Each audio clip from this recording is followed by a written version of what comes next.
Welcome to Achieving Greater Altitudes, and thank you for your interest in joining our volunteer program. In this video, I'm going to go over how to get started as a volunteer and what it's going to look like once you've joined our program. To become a volunteer, you first must complete the volunteer interest form, which starts off with asking your first and last name, as well as providing an email that we can use to contact you. For college students, this can be your school email, but for high school students, this must be a personal email that we can use because your school emails are not capable of receiving emails from people outside of your school organization. The next question asks if you would be willing to serve on our project teams. These are teams that work to create projects for the organization that help to create some of the special programs that we would like to have.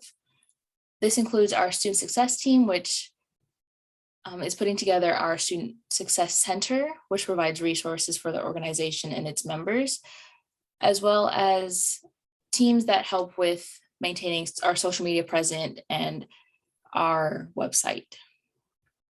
And our last question asks if you would like to become a tutor. Because our tutoring program only allows for college students to volunteer as tutors, high school students will have to indicate no, they are not interested. And if college students are interested, they can mark yes, and they will need to fill out the volunteer tutor application following this. So once you have completed this form, you can press submit, and we will get back to you soon after you have submitted it to get you set up for the next steps. Now, looking at the volunteer tutor application, it starts off in the same way with asking you your first and last name.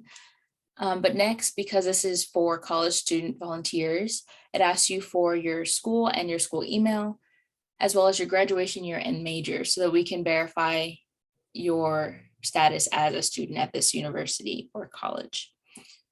And your major also lets us know a little bit more about you so that we can make sure that you're paired up with the right student and we get a little bit more of your experience as a student to help us build our program the best way that we can. So going on to the next section, this covers your qualifications to tutor in our program, as well as your availability. So in order to qualify to tutor for our program, you must have received at least a B in the course that you're interested in tutoring for. This can include high school or college classes, as long as you are still familiar and comfortable with the information in a way that you can tutor it and teach it to somebody else. So this first question is asking about the subjects that you are both qualified and interested in tutoring in. So what you're going to do is checkbox next to each one. So if you're interested in algebra,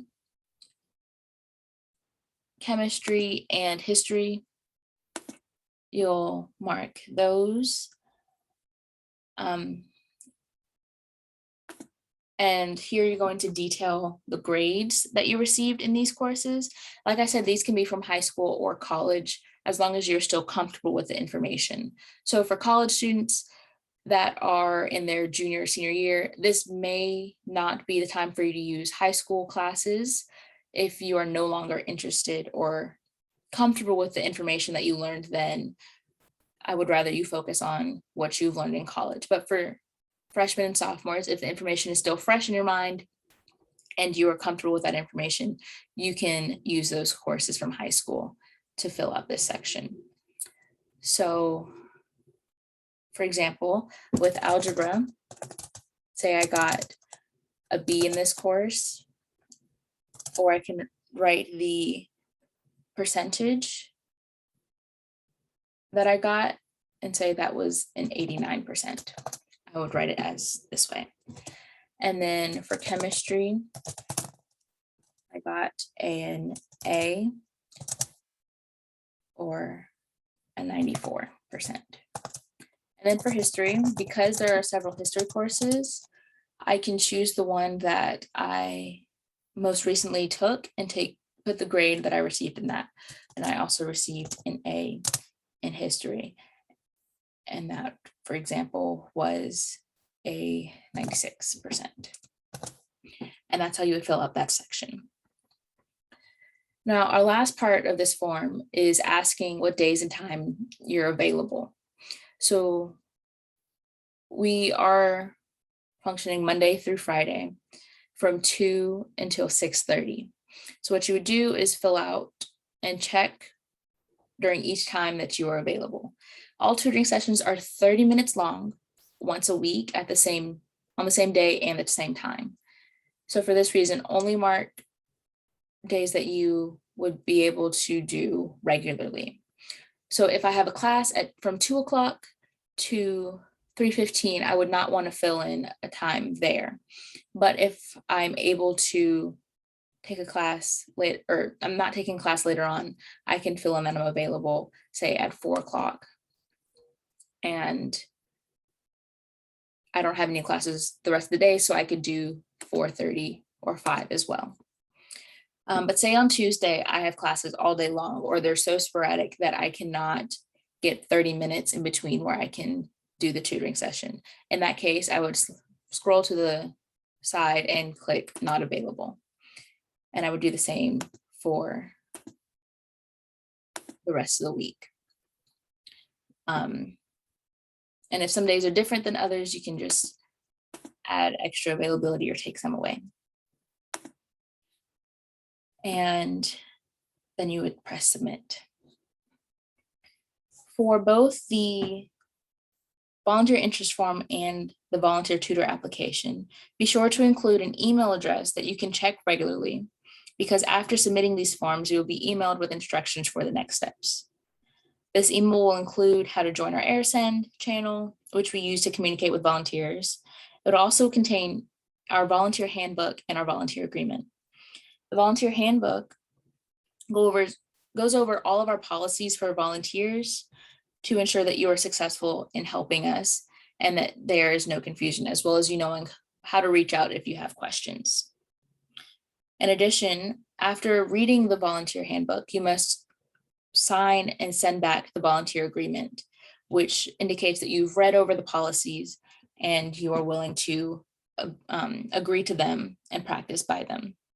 So once you have signed the volunteer agreement, you will send it back to info@agaltitudes.com, which is also indicated in our website at the bottom of the page on the home screen. And this volunteer agreement form must be signed in order to receive volunteer credit and to be matched to a tutor. So moving on to our communication channel, which is AirSend. AirSend will allow you to communicate with us and other people in our volunteer program, as well as to receive assignments and action steps that you have to do. So in our email, like I mentioned, you will be given a link to join our AirSend. You will click that link and create an account for AirSend while joining this channel. And this will give you access to our message system where you can post messages. You can tag people to ask them specifically questions.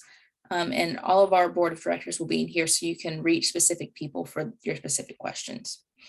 So moving on to the side of the screen, you can see that we have 3 tabs. We have Wiki, Files and Links, and Actions.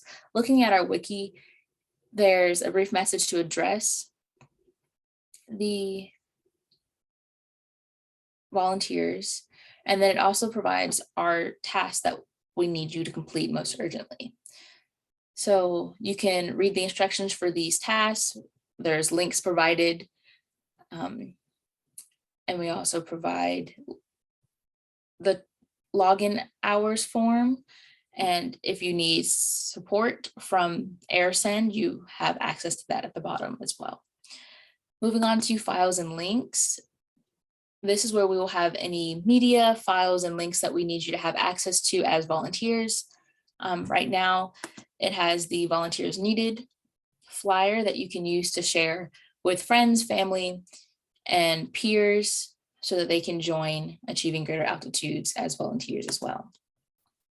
in the Actions tab, this is where we will have any actions added that we need you to do, and we can also assign actions to you. So if there's anything here, you can see if there's anything that is assigned to you, as well as if there's actions that are assigned to everyone in the channel. And you can mark that you have done it once you have completed it. So our teams may, on occasion, require meetings that are going to help with maintaining the team and spreading communication for the projects. In the case that you are not able to attend meetings because it doesn't fit with your schedule, or if you have other commitments going on, it is necessary that you submit our volunteer absence form to maintain communication with your leader, so that you are not held accountable for missing these meetings. Because if you are unable to attend these meetings and you are not in communication with your team leader, then you will be possibly dismissed from the team. So it is important that you maintain communication with your team leader to receive the information that you missed, as well as filling out this form so that we know in advance that you will not be able to attend said meeting. As I mentioned earlier, there are 2 ways to volunteer with AGA. This includes asynchronous tasks that you can do at your own time, but there's also project tasks which are associated with a project team, and these usually have a deadline. Asynchronous tasks can be found in the Volunteer Hub, listed in the teams that they're associated with. A number of these tasks that you're going to have to do to get an hour will also be listed and named underneath the task. And project tasks will be assigned by the team leader as projects arise and through the team meetings that we just finished discussing. So for the last part of this meeting, I want to go over how to log in your hours as volunteers. So what you're going to do is go to our login hours form, which can be found in the Volunteer Hub and in our AirSend channel on the wiki page. And you're going to mark the date that you completed the task, and you are going to indicate how many of each thing that you did. So if you came up with fundraising ideas, you're going to mark in that you did fundraising ideas. If you submitted 2 fundraising ideas, you're going to write 2. If you submitted a social media graphic, you can write 1 if you did 1. If you didn't submit any notes, you can skip that. And if you didn't teach a tutoring session, you can skip that as well. And if you have any comments, such as if you did 2 fundraising ideas today, but the social media graphic you submitted was a few days ago, you can write the date for that, such as writing 8-2-2021 submitted social media graphic, and then press submit. And that is how we will use this form to verify your hours. We will compare the form that you submitted to the hours that you will receive for completing those tasks. And that's how we would keep track of your hours. So make sure that you fill this out accordingly every time that you complete a task.